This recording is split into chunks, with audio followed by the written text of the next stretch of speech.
Boss is back. కొత్తగా ఉంది physique. పూర్తి వివరాలకు చదవండి రేపటి సాక్షి హైదరాబాద్ ఎడిషన్.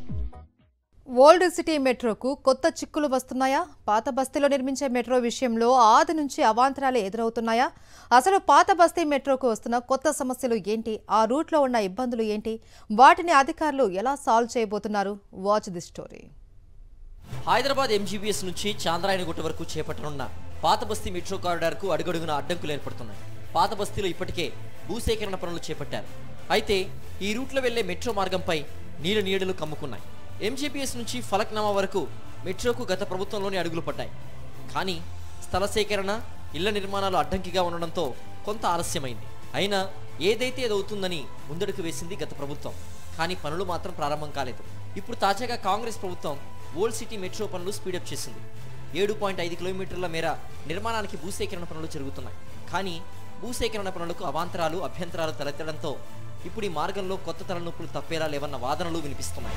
ఎంజీబీఎస్ నుంచి చాంద్రాయణగుట్ట, ఫలక్నుమా వరకు అనేక చారిత్రక కట్టడాలు ఉన్నాయి. ఇవి రోడ్డుకు చాలా దగ్గరగా ఉన్నాయి. దీంతో మెట్రో నిర్మాణం చేపట్టేటప్పుడు వాటికి ప్రమాదం వాటిల్లే అవకాశాలు ఉన్నాయి. హెచ్ఎంఆర్ఎల్ జాబితాలో సుమారు 100కి పైగా నిర్మాణాలు ఉన్నట్లుగా సమాచారం. అయితే పిల్లర్లు, స్టేషన్ల నిర్మాణాలు చేపడితే ఈ ప్రాంతంలో ఉన్న కట్టడాలు, దర్గాలకు ప్రమాదం పొంచి ఉందన్న అభిప్రాయం స్థానికుల్లో వ్యక్తమవుతోంది. ఈ కారిడార్లో రోడ్ల విస్తరణ, మెట్రో అలైన్మెంట్ కోసం తొలగించవలసిన నిర్మాణాల్ని ఇప్పటికే గుర్తించారు అధికారులు. ఈ మార్గంలో 1000కి పైగా ఆస్తులుంటే వాటిలో సగానికి పైగా నిర్మాణాలు చారిత్రక, మతపరమైన కట్టడాలు ఉన్నాయని తేల్చారు.